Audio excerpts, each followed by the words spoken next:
Bonjour tout le monde, chose promise, chose due, j'avais dit que je reviendrais sur le premier teaser de Kaamelott, premier film, pour voir ce que ça m'inspirait. Donc, on va le faire. Pour rappeler à ceux qui n'ont pas vu mes vidéos de début d'année, là, mes vidéos de fin d'année sur 2019 et sur ce qu'il y a à venir en 2020, Kaamelott, c'est pas du tout un truc que j'ai suivi. Donc c'est pas une bande... Je suis pas là pour être le fan qui regarde la bande-annonce pour la première fois. Au contraire, je suis même l'exact inverse. Je suis quelqu'un qui est plutôt profane que fan, même si c'est pas du tout l'inverse du mot. J'ai essayé de regarder la version format court au tout début sur M6, ça me faisait pas rire, j'aime pas trop le truc, mais à ce que j'en sais, apparemment Alexandre Astier n'aime pas non plus le format court, en tout cas en ce qui concerne Kaamelott, et en général. J'ai essayé de regarder quand ça commençait à devenir un truc chronologique, que l'histoire commençait à se développer véritablement au fur et à mesure. Ça m'a pas beaucoup plus attiré non plus, et j'avais des collègues de travail qui étaient ultra fans de Kaamelott à une époque, qui m'ont fait regarder le livre 6 ou 7, je sais plus, c'est quand Arthur commence à aller à Rome pour négocier, ou je sais plus trop quoi. Donc je connais pas du tout l'histoire, et la timeline, je sais pas du tout où ils en sont, et j'ai jamais été fan, j'ai jamais accroché à ça non plus, quoi. Même cette version beaucoup plus, déjà avec beaucoup plus de production, il est quand même il est parti tourner en Italie, non, dans les studios de la Cinecittà. Donc c'est clair que ça a vachement de gueule, mais même ça et même l'histoire qui devenait beaucoup plus sérieuse, même là où moi j'étais pas fan de l'humour, m'avait pas trop captivé. Donc partez pas du principe que je vais être what dans le teaser, c'est vraiment le truc, c'est de voir est-ce que ce film pourrait m'intéresser moi, qui suis complètement néophyte dans le domaine, ou pas. Et bien entendu, vous aurez ensuite une petite section analyse d'images. Je sais pas ce que je pourrais analyser, parce que je sais pas encore quelles sont les images du teaser, mais on va voir si je peux donner quelques petits trucs intéressants sur quelques plans. Je vais vous dire ma principale crainte, après avoir vu quelques plans être diffusés sur Twitter. J'ai peur que ça fasse un peu film internet, film amateur, quoi. Le fantastique, c'est un peu le truc de pratique à tourner quand t'as pas beaucoup de budget, parce qu'il te faut une forêt et quelques costumes, et en gros, ça se termine là, quoi. Les décors, soit t'as de la chance et tu trouves un vieux château que tu peux du coup utiliser pendant quelques jours, soit tu fais une vieille incrustation PNG sur After Effects ou un truc dans ce genre-là. Enfin bon, voilà. C'est un peu le truc qui me fait peur, c'est comment est-ce qu'il s'en sort au niveau du budget, sachant qu'en plus, Astier a fait en sorte que le film n'ait pas un énorme budget, qu'il ait un bon gros budget, parce qu'il en faut un quand même pour un film de ce genre-là, mais qu'il a pas voulu faire un truc absolument énorme, en bonne partie pour pas devoir demander de l'argent au studio, etc., etc. Le film devait sortir à la base face à comment je suis devenu super-héros, donc il y avait 2 blockbusters français cette année qui devaient sortir à la même date, et finalement, du coup, Kaamelott a été avancé de 2 mois. Alors, des gens m'ont posé la question, je ne sais pas comment on fait pour réussir à avancer un film de 2 mois. Si ça témoigne de quelque chose, c'est d'un énorme génie créatif et au niveau de la mise en place de tout ça, parce que pouvoir finir 2 mois avant, ça veut dire qu'il a été tellement bien préparé que tu peux te permettre d'accélérer même au niveau de la post-production, ce qui est généralement pas trop le cas. Que vaut ce teaser? Allons-y.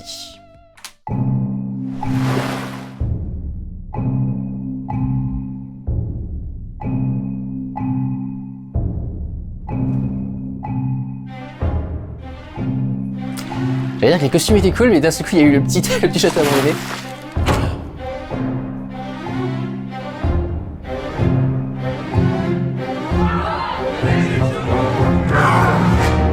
Ça a quand même déjà infiniment plus de gueule que tout ce que la France pourra produire cette année, je pense.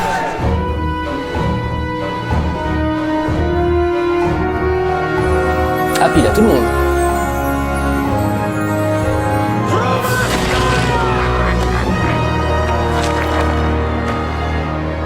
La patience est un plat qui se mange sans sauce. Oui, je suis désolé, mais tous ces trucs-là, par exemple, ça fait pas... C'est lui aussi qui sort, c'est pas faux, c'est ça? Qui est une phrase française, qui est pas une réplique spéciale de ce mec-là, c'est une phrase française. Ça a l'air pas mal du tout, au moins visuellement. C'est clair qu'il a réussi à se débrouiller, au moins au niveau des costumes, quoi, qui ont vachement de gueule et qui sont plutôt intéressants. Malheureusement, alors c'est un teaser de chez Teaser, quoi, donc il y a eu une réplique pendant tout le truc. Je n'ai donc aucune idée de ce qu'est le scénario et de si ça peut m'intéresser ou pas. Je vais donc être obligé de regarder le trailer. Bien joué, Alexandre.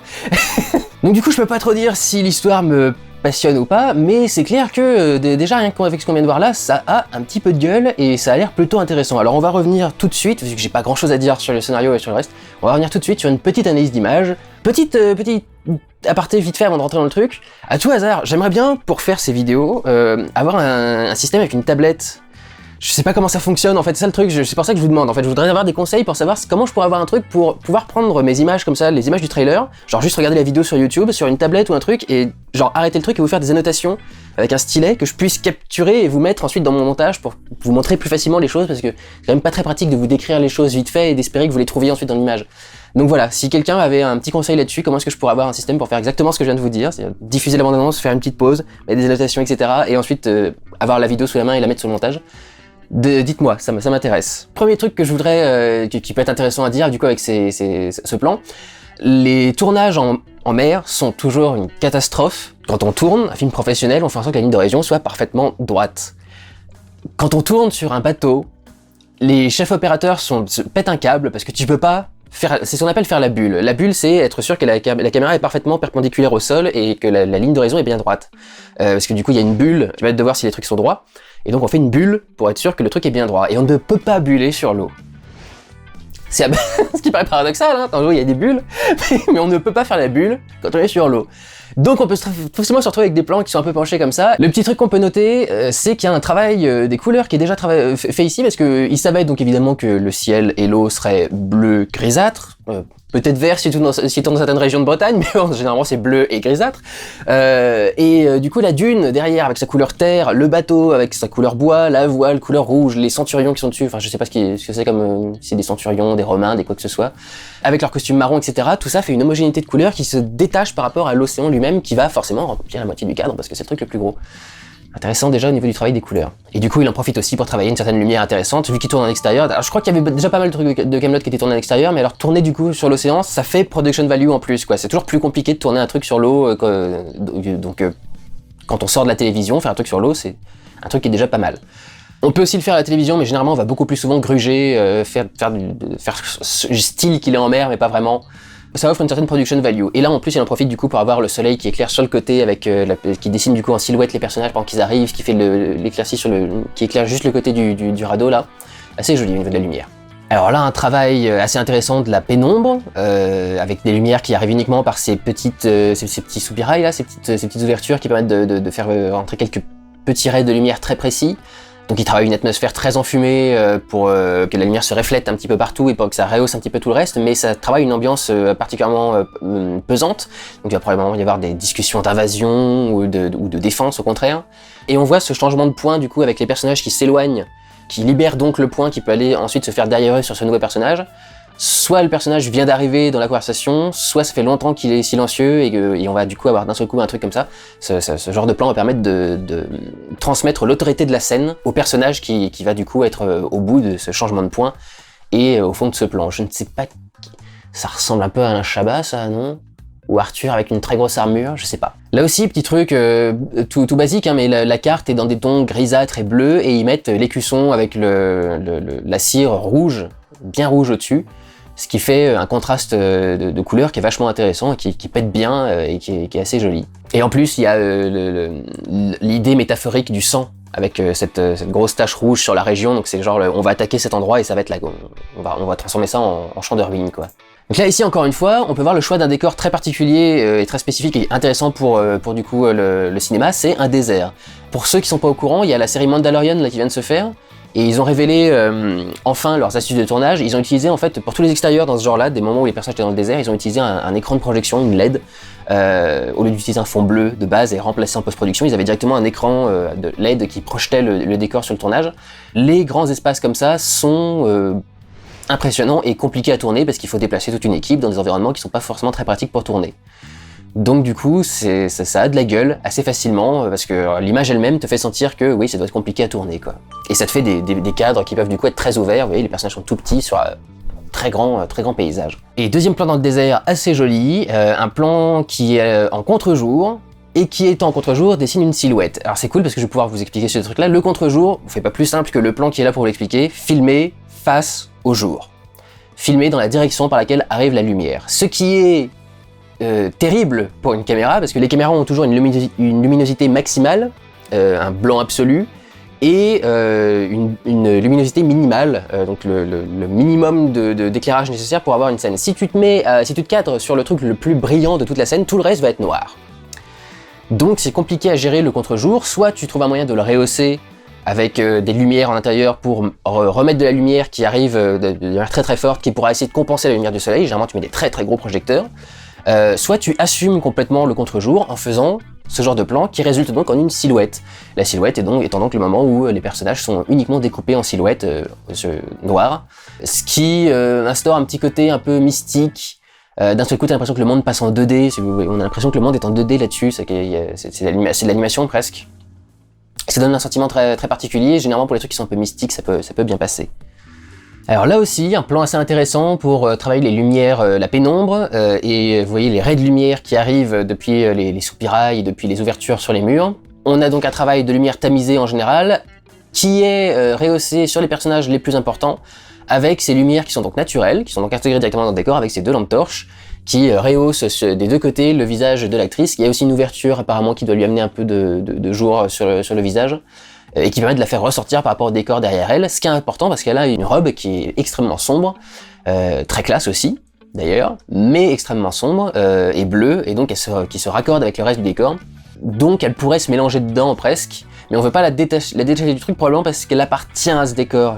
Probablement que c'est un truc soit qui est de son camp, soit carrément c'est chez elle, quoi, son château ou son truc ou son repère, quelque chose dans ce genre-là.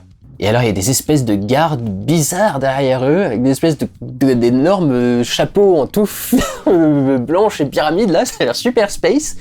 Et ils sont peut-être importants parce que le mec fait un regard caméra bizarre là. Je sais pas s'il regarde des caméras ou s'il regarde un des personnages, mais du coup c'est peut-être un des personnages de l'intrigue qui est déguisé en costume, un truc dans ce genre-là. Il y a presque un regard caméra, c'est bizarre. Alors là voilà, c'est un peu le genre de plan que je craignais. Dans ce truc-là, c'est le plan film amateur fait sur internet, sur YouTube par une bande de potes. Pendant un week-end, on en a envoyé pas mal des films avec des plans comme ça. On a beaucoup de châteaux, on a eu beaucoup de châteaux en France, et donc on a beaucoup de ruines de châteaux en France, et on l'utilise très souvent pour tourner. Le truc, c'est qu'on se rend pas trop compte qu'en principe un château n'est pas en ruine quand on l'utilise, enfin à cette époque-là, quoi. Ou en tout cas, s'il est en ruine, il est pas censé être en ruine comme ça, là il est en ruine propre. Des ruines, en principe, si ça a été détruit récemment, et à cette époque-là, ça devrait y avoir des pierres un peu partout. Le truc, c'est que généralement, t'as pas trop... Si t'as l'autorisation de tourner à côté d'une ruine, ça m'étonnerait que le proprio, qui possède donc tout le terrain autour, t'autorise à foutre du bordel ensuite et à ramener des gravailles, des machins. Tu pourrais détruire sa pelouse et son machin. Je pense qu'il y a tout un tas de trucs à la con comme ça pour ce genre de tournage. Ce qui fait que pour moi, ça a toujours l'air cheap, parce que je vois toujours l'arrangement pour tourner dans une ruine de château, quoi. J'arrive pas à voir ces plans-là comme des plans de films de fantasy. Et si ça se trouve, je suis en train de les détruire pour vous aussi, donc je suis navré pour vous, mais ça fait... Enfin, j'ai du mal avec ce genre de plan, quoi. Même avec les branches devant pour se la jouer, on avait une grue et du coup on fait professionnel. Je crois qu'il y a un bout d'océan derrière, donc je pense que le plan va continuer à se relever pour que quand le plan soit terminé, on ait l'océan au bout qui ouvrira le cadre et lui donnera un côté film plus professionnel justement et image plus professionnelle que une image de base qui aurait juste filmé la ruine ou le truc derrière. Lui, il essaie d'intégrer une ouverture du décor derrière pour rendre le plan plus ouvert, plus impressionnant. Donc sans doute qu'il sera plus impressionnant que ça au final. C'est vrai que vu comme ça, tel quel, ça fait un peu le plan amateur typique du film de tourner entre potes, quoi, dans une forêt pendant le week-end. Ici pareil, on peut voir que la plupart des personnages sont raccords avec les couleurs de l'environnement, soit ils ont des tenues grises comme la pierre qui est derrière eux, soit ils ont des tenues un peu marron, un peu vert comme la nature qui est au fond. Et on a un personnage qui a l'air plutôt central, qui est le seul qui se tourne vers nous, qui a une tenue rouge, donc il distingue par rapport au reste de son environnement. Donc sans doute que ce sera un personnage plus important. Si ça se trouve c'est juste un personnage de background sur lequel on va faire un plan pour montrer qu'il regarde Arthur en train de passer, un truc de genre là, mais il y a 2 notions qui sont intéressantes et qui auraient sans doute pas été faites par un film plus amateur. La profondeur de champ, on fait en sorte qu'il y ait du flou au fur et à mesure dans ce plan-là. Je pense que un tournage amateur aurait gardé l'image la plus nette possible, ou en tout cas aurait pas fait attention à travailler la profondeur de champ. Et on a les 2 personnages qui sont derrière, là, qui sont dans le flou, qui permettent du coup de donner l'impression que c'est un monde vraiment vivant, c'est que le monde ne s'arrête pas à ce qui t'intéresse en fait dans le cadre. Il y a ce qui t'intéresse, cette espèce de laverie ou de, je sais pas, de tannerie, ou un truc pour faire des pots, on dirait, pour tanner les pots. Et lui augmente ça en rajoutant les 2 personnages qui sont au bout, qui font, je sais pas, sans doute des rondes de garde, qui vont passer faire un truc, etc. Ça rend le plan plus vivant et ça donne l'impression que c'est un vrai environnement, ce qui donne du coup le côté professionnel au truc. Assez classique, petite contre-plongée sur une tour pour voir un personnage en train d'escalader, lui est en silhouette absolue, parce qu'il porte du noir, lui ou elle, je sais pas qui c'est. Il met une petite lumière sur le côté droit pour éclairer en bleu la tour, et uniquement sur le côté, pas d'avoir un éclairage uni sur tout le truc, qui serait un peu plus moche, il met juste un truc sur le côté pour dessiner des ombres et avoir un truc intéressant. Et évidemment, il crée le contraste avec la lumière intérieure qui est beaucoup plus chaude et qui donc apparaît en rouge, parce qu'elle est produite par une source plus froide, comme une lumière de bougie, et donc du coup elle apparaît en rouge. Donc j'ai pas rêvé, ils ont bien des espèces de chapeaux complètement aberrants avec des espèces de triangles débiles sur le truc. Joli du coup le petit plan avec les personnages qui se cachent derrière le décor. Et on peut voir l'astuce, c'est que comme leurs costumes sont faits pour se fondre dans le décor, avec le blanc comme la neige et le noir comme les ombres qu'ils pourraient trouver pour se fondre avec la masse des arbres, etc. Ce qu'il fait, c'est qu'il a trouvé quelques arbres qui ont quelques couleurs, qui ont un peu de mousse, un peu verte, et du coup ils vont se détacher par rapport à ces arbres-là, et ils vont se détacher par rapport, ils vont faire un aplat de blanc par rapport à tous les branchages qui sont derrière. Et donc on les verra grâce à ça. Mais c'est le genre de plan qu'il faut un peu étudier quand tu veux faire un reveal comme ça, quand tu veux que les choses se cachent et qu'elles se voient en même temps. Petit plan subjectif avec jeté de flotte sur la caméra. Alors un plan comme ça, soyez sûr à 100% que la caméra a été entièrement recouverte et protégée avec soit un caisson entier, soit juste une vitre sur laquelle on va balancer la flotte. Tout ça ayant pour but du coup de sentir dans la vision du personnage, en vision subjective. Ce qui est intéressant, c'est que ça marche même si on n'est pas effectivement un subjectif. Parce que vous pouvez voir là, a priori, on va être derrière la personne qui s'est ramassé l'eau dans la gueule. À moins qu'il y ait plusieurs personnes enchaînées sur des poteaux, les unes derrière les autres. Et malgré tout, on aura quand même ce sentiment de subjectif, parce qu'on a quand même l'impression, nous, spectateurs, de s'être pris l'eau dans la gueule en même temps que le personnage.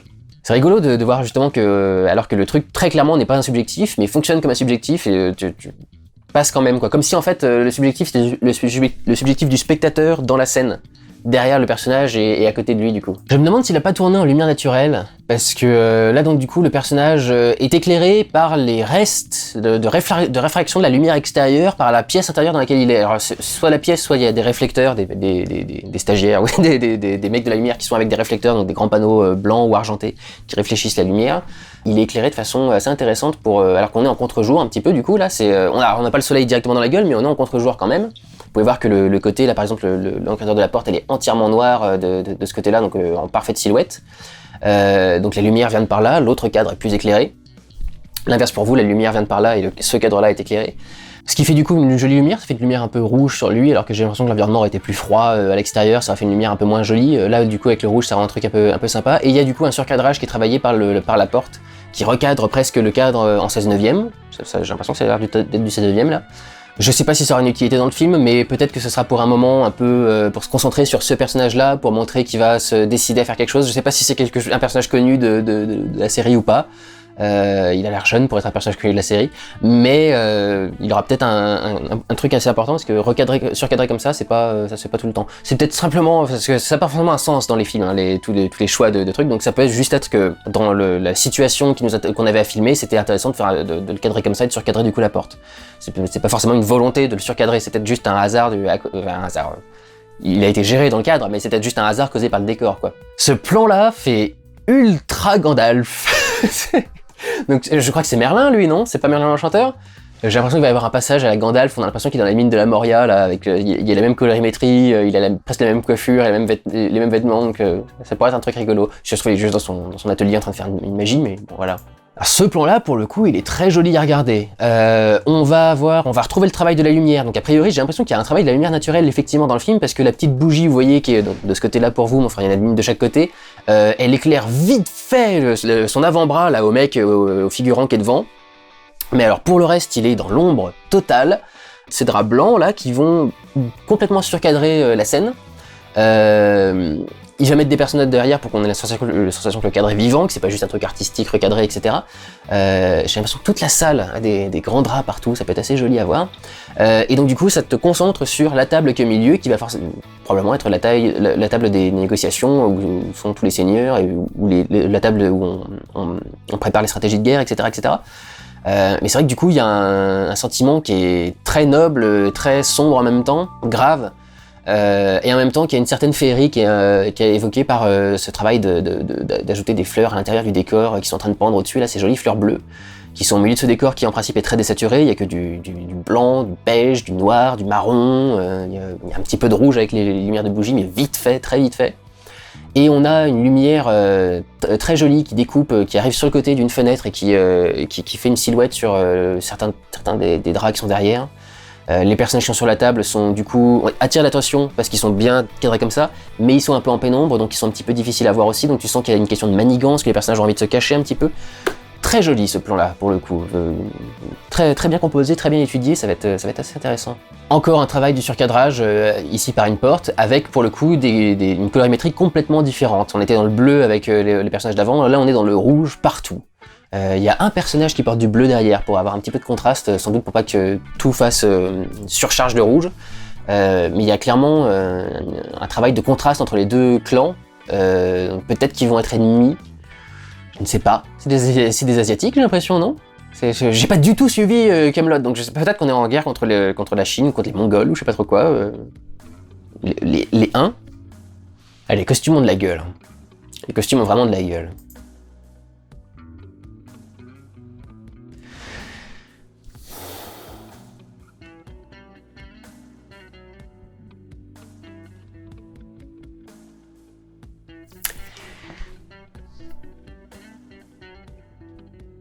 Allez, je me jette. Les constructions sont en image de synthèse. Je crois que le petit muret doit être vrai.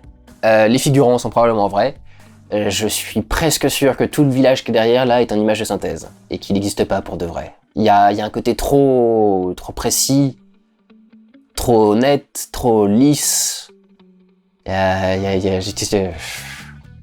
si ça a clairement un style un peu plus médiéval, non, je suis presque sûr que c'est l'image de synthèse. Auquel cas, bien faite. Ça, alors c'est marrant, pour le coup, ce genre de plan, pour moi, ça c'est Camelot. Quand je pense Camelot, je pense intérieur avec tout un tas de personnes qui sont en train de discuter autour d'un festin ou je sais pas trop quoi, probablement en train de se envoyer des répliques. Et il y a ce côté surcharge de bouffe et de plats et de machin qui me fait beaucoup penser au... Pour moi, ça évoque Camelot. L'image que j'ai de Camelot, c'est ça, ce genre d'image-là. Beaucoup d'intérieur du coup, donc pour moi Camelot c'est fait beaucoup l'intérieur, donc du coup c'est pour ça que l'extérieur est plutôt intéressant et amène le côté cinématographique. Le panoramique est à mon avis pas innocent.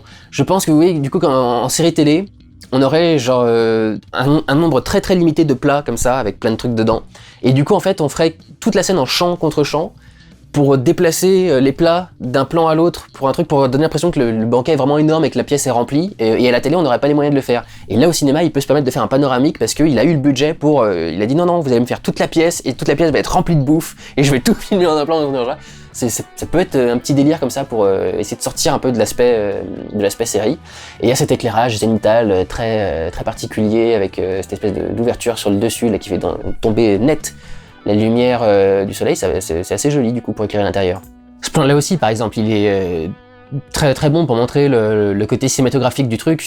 Tu te mets sur le côté avec ton château de base, et de l'autre côté tu fais en sorte d'avoir, alors pour vous c'est l'inversé, de l'autre côté tu fais en sorte d'avoir cette ouverture sur le décor derrière qui s'étend sur des kilomètres de forêt et de montagne. Il y a en plus là une gestion de la lumière qui est compliquée parce que vous voyez que le fond est quand même assez éclairé, et du coup il a fallu sans doute rehausser un petit peu ce premier plan là pour qu'il soit pas totalement obscur, et je pense qu'il devait être un petit peu dans l'ombre et qu'il n'avait pas forcément... ça n'a pas forcément dû être facile à gérer au niveau de la lumière. Et j'aime beaucoup le costume. Je me souviendrai pas de son nom, mais je crois me souvenir que ce personnage là est assez cool. J'adore le design, j'adore les cheveux qui rappellent le col qui est derrière, qui font les mêmes triangles au-dessus. Et pareil, les épaules qui font encore un triangle, et il y a une deuxième... il y a des épaulières en plus des épaules elles-mêmes. Donc il y a 1, 2, 3, 4 triangles superposés les uns aux autres. J'aime bien le costume, là, je le trouve super cool. J'aime bien le design. Je sais pas pourquoi, ça me fait super marrer d'avoir tous les triangles superposés dans le truc. Et les cheveux qui reprennent exactement le truc du col, ça me fait mourir de rire. Je sais pas pourquoi, mais je trouve ça génial. Alors ça, typiquement, pour moi, c'est un plan Camelot télé, quoi. Enfermé dans un tout petit décor, qui est vraiment entre deux plaques de décor qui sont... probablement, c'est juste du polystyrène découpé en forme de roche, à moins qu'il est dans une vraie caverne, hein, c'est possible. Mais ça me paraît plus probable qu'il est tourné dans un décor construit. Et là, pour le coup, c'est le genre de plan qui, pour moi, fait Camelot. Après... tu vas pas faire que des plans qui font cinématographique dans un film. Il y a bien un moment où tu vas être dans cette situation où le truc fait pas cinématographique. Mais c'est vrai que ça, pour le coup, pour moi, c'est plus le genre de plan qui fait série que film. Mais c'est juste pour marquer la distinction. Je dis pas que le plan a l'air nul, mais voilà quoi. Là aussi, on a un très bel éclairage par silhouette avec une lumière qui est presque de 3/4 d'eau. et qui doit se réfléchir sur je ne sais pas quelle paroi, sur quel mur, pour rehausser un tout petit peu le visage, mais très joli aussi comme éclairage dans cette scène-là.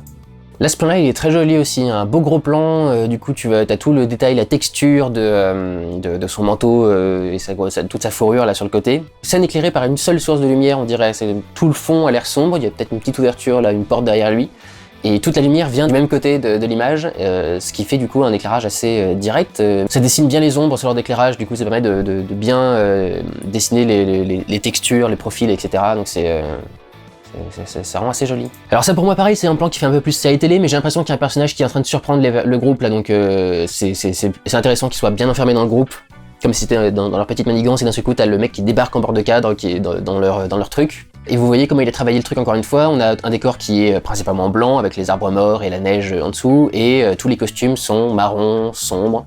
Et ceux qui n'ont pas des costumes qui sont marrons ou verts, des costumes bleus, il les a mis devant l'arbre qui a de la mousse.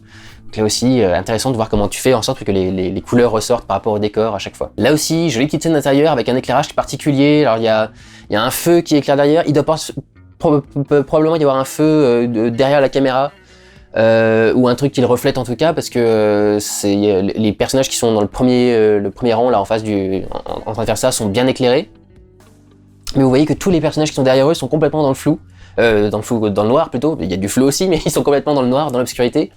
Donc il y a vraiment un travail des lumières qui est assez intéressant et qui fait assez réaliste, avec aussi cet éclairage sur le côté là qui éclaire le visage d'un des personnages pour qu'on le voit bien. Pour le coup, ce sera peut-être un des personnages qui va parler sans doute, celui-là.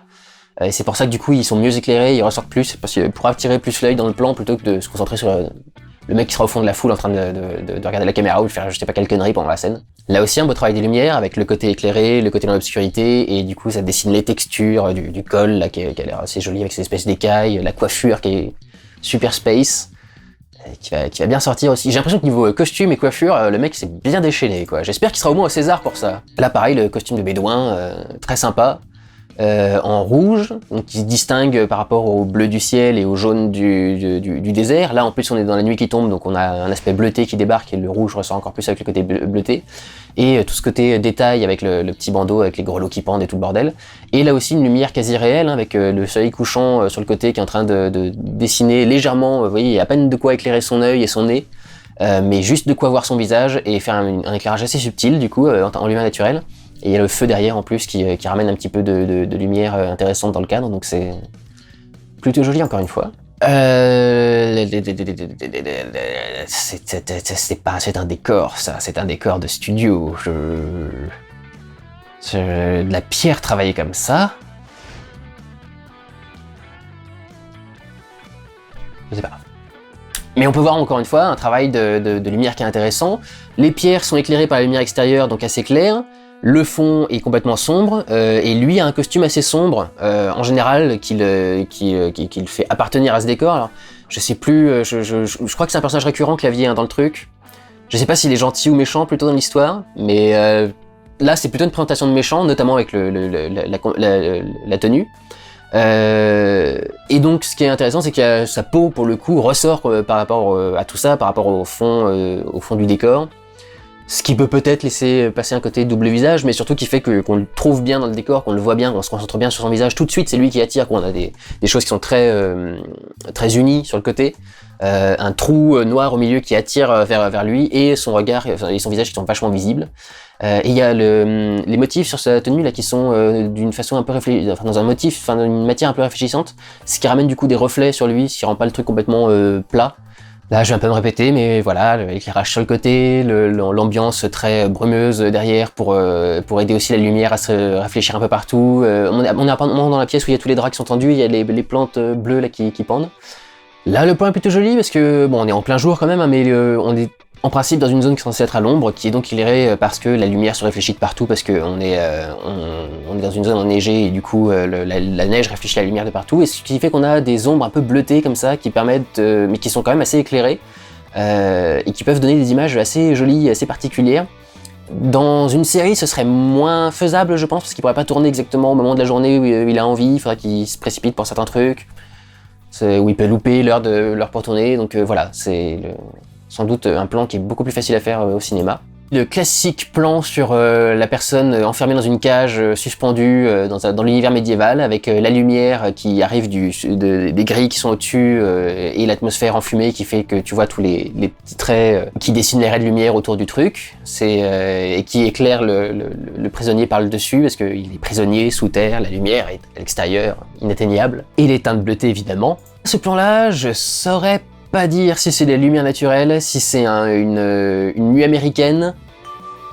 Peut-être nuit américaine, hein, tournée à un moment où il se ferait pas très beau, ou si c'est une scène de nuit avec un petit rehaussement de lumière par je ne sais pas où, voire même complètement lumière naturelle, mais alors là, ça serait assez joli. Il y a une très belle lumière de la lune quand même pour tourner, pour avoir ce rendu-là en plein milieu d'une forêt en plus. Pour moi, il y a un petit rehausseur quelque part, mais très joli plan.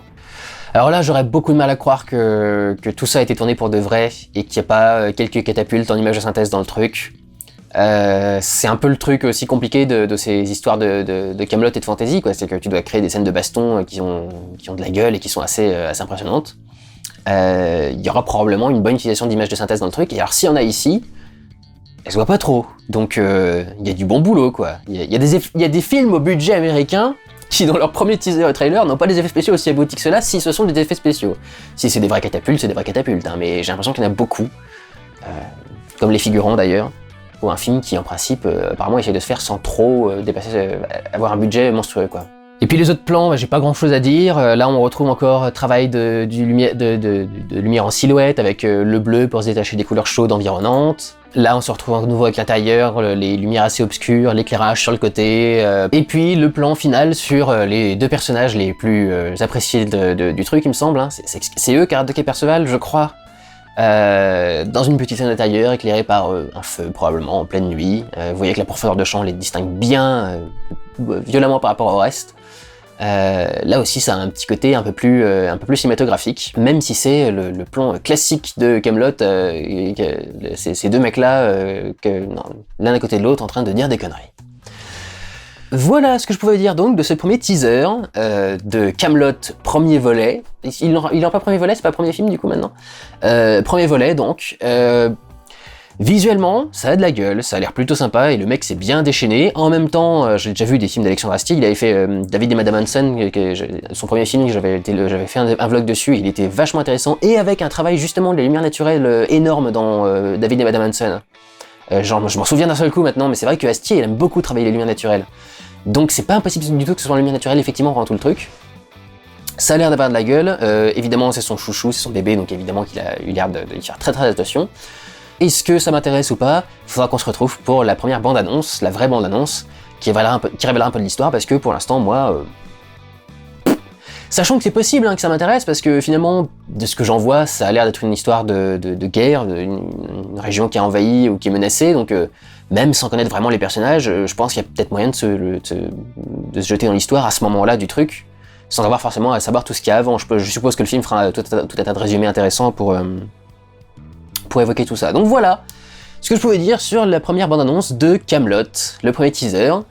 On verra bien ce que ça va donner et du coup je ferai une vidéo sur la prochaine bande-annonce pour voir si ça m'intéresse véritablement ou pas, et si j'irai le voir ou pas, parce que si ça m'intéresse, si j'ai pas vraiment de motivation à aller voir le film, j'éviterai d'aller le voir pour éviter de faire une critique qui pourrait déplaire aux gros fans de Camelot qui comprendraient pas du coup l'intérêt d'aller voir le film pour quelqu'un qui n'a jamais vraiment rentré dedans, qui donc forcément aura beaucoup plus de mal à rentrer dans le truc à rentrer dans le film et dans son histoire. Donc voilà pour ce premier teaser, merci d'avoir suivi cette vidéo et je vous retrouverai pour la prochaine. Prenez soin de vous, allez voir des films, ciao.